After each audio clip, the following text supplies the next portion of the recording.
à tous! Alors aujourd'hui une nouvelle vidéo pour vous montrer comment j'ai réalisé ce sac en feutrine. Alors c'est un atelier qui est accessible aux enfants dès 6 ans, puisque nous on l'a fait en atelier du mercredi, en atelier hebdomadaire, il n'y a pas de souci. Et si ça vous dit de vous occuper à faire de petites choses comme ça pendant les vacances, eh bien je me suis dit que c'était sympa de partager les dimensions et voilà, les étapes, le pas à pas.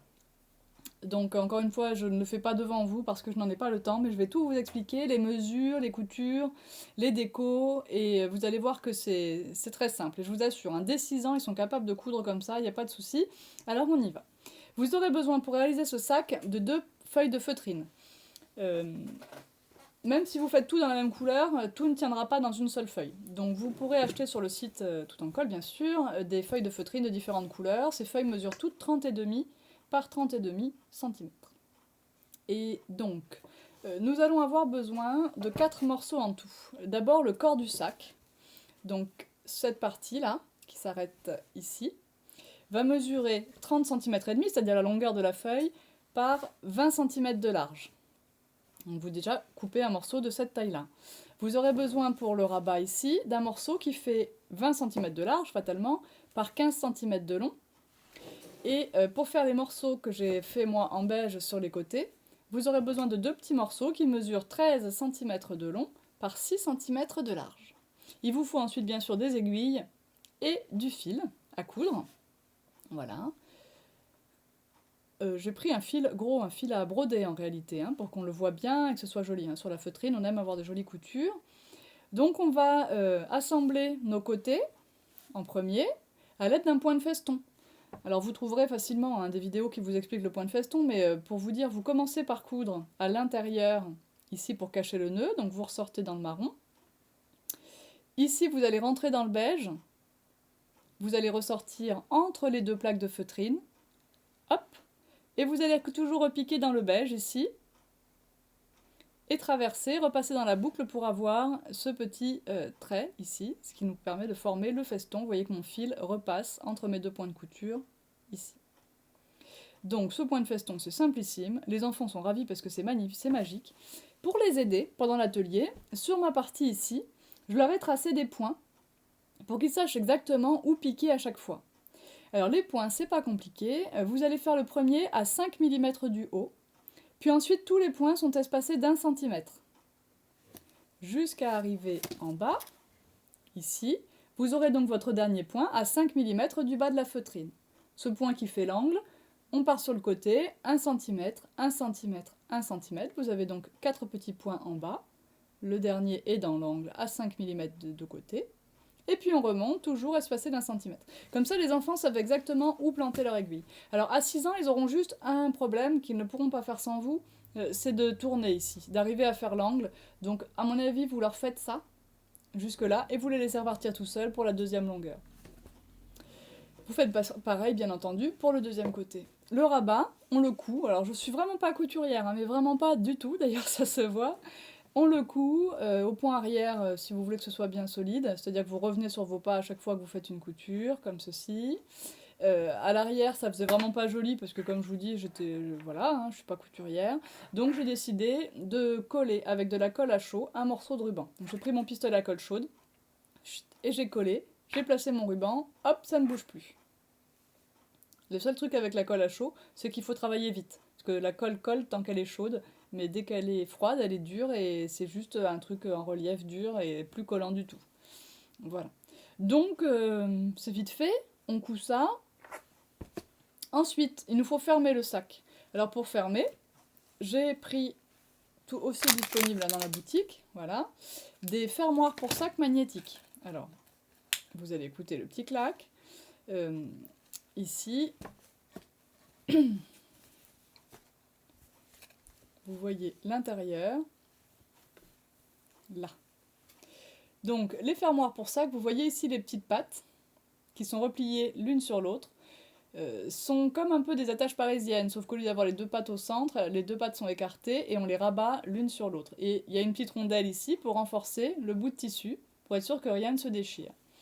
Et c'est exactement le même procédé pour cette partie-là du fermoir.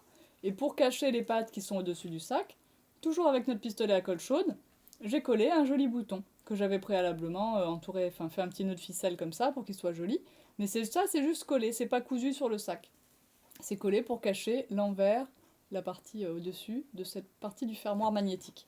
Donc avec un fermoir magnétique comme celui-là, je peux vous assurer qu'il n'y a aucun problème, le sac ne s'ouvre pas si vous lui... Enfin, il ne s'ouvre pas tout seul. Hein. Un scratch peut faire l'affaire, mais ça sera un peu moins fort comme fermeture. Ensuite, j'ai voulu décorer mon sac. Alors pour décorer avec des appliqués de tissu comme ça, tout simplement, très simple. Vous allez chez votre marchand de tissu et vous trouvez un tissu à motif qui vous plaît. Vous en achetez un petit coupon et puis ce tissu, vous allez l'enduire de viseline. Alors, pour vos appliqués de tissu, bon, vous pouvez bien sûr aller chercher des tissus en magasin de tissu si vous avez ce genre de magasin sous la main.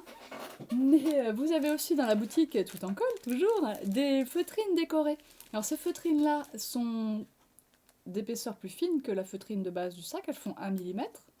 On pourra appliquer également la viseline dessus. Et ça sera lavable également, hein, c'est garanti passage en machine, donc il n'y a pas de souci, vous pouvez découper des petites décos. Alors là, je vous en ai sorti un petit échantillon, mais il y a plein de motifs disponibles dans la boutique. Vous voyez, pour des plus grandes, voilà. Il y a plein de styles différents, donc on peut faire ça. Surtout qu'on peut envisager le petit sac dans plein de formats pour en faire voilà, des petits porte-documents également, un étui à lunettes. Alors moi j'ai une trousse que j'ai depuis longtemps, voilà, un petit peu sur le même principe. Voilà, j'avais fait également de l'appliqué, j'avais mis du biais tout autour, j'avais cousu un petit bout de ruban ici. Ce sont les mêmes fermoirs aimantés, je les avais recouverts de boutons. Donc voilà, hein, j'avais même suspendu ici devant une breloque, cousu des petits boutons, ici, voilà. Donc les possibilités sont grandes pour décorer le sac. Alors qu'est-ce que c'est que la viseline? C'est un autocollant pour tissu. Vous connaissez peut-être le principe de l'ourlet rapide, la petite bande là que vous mettez dans votre pantalon et puis vous passez un coup de fer à repasser pour que l'ourlet soit fait sans couture. Et bien la viseline c'est exactement la même chose, sauf qu'au lieu d'être une petite bande, moi je vous la vends en lait de 45 cm de large et je vous en découpe des petits bouts de 50 cm de long. Donc vous vous retrouvez avec des coupons de viseline de 45 par 50 cm. Alors cette viseline, c'est très simple. Et bien sûr, c'est destiné à faire tenir au lavage également, hein, donc ça peut servir à de l'habillement. Ça se compose. Quand vous ouvrez votre petit rouleau, vous avez la viseline ici, cette partie-là, qui est collée, enfin qui est posée, on va dire plutôt, sur une feuille de papier. C'est comme du papier sulfurisé, hein, c'est la même chose. Voilà, papier pour le fer à repasser. Donc vous mettez votre coupon de tissu sur l'envers. Hop, faites ça sur votre planche à repasser.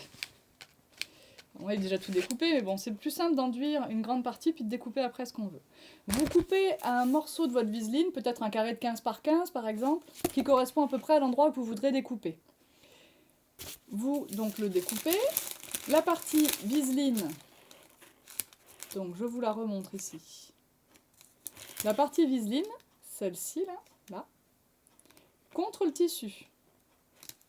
Et donc la partie papier sulfurisé face à vous. Et vous posez ça comme ça. Vous en avez coupé un morceau pour que ce soit bien plus facile, bien sûr. Vous prenez votre fer à repasser, vous repassez. Vous laissez, je sais pas moi, l'équivalent d'une minute 30 à peine. Même pas, hein, je pense même pas. Et vous allez enlever la feuille de papier sulfurisé. La viseline va rester collée sur votre tissu. Votre tissu sera donc enduit d'une colle thermocollante. Et vous allez le sentir au toucher, le mien est enduit ici, il est plus doux, il n'a pas la même sensation au toucher. Voilà. Maintenant que votre tissu il est devenu thermocollant, vous allez pouvoir découper les parties qui vous intéressent. Pour ma part, j'ai découpé un arbre et un mouton. Ces tissus sont thermocollants, donc le mouton, je l'ai posé ici.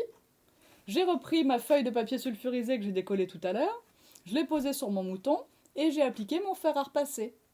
Pareil, pendant 1 minute 30, on va dire, et encore je suis même pas sûre.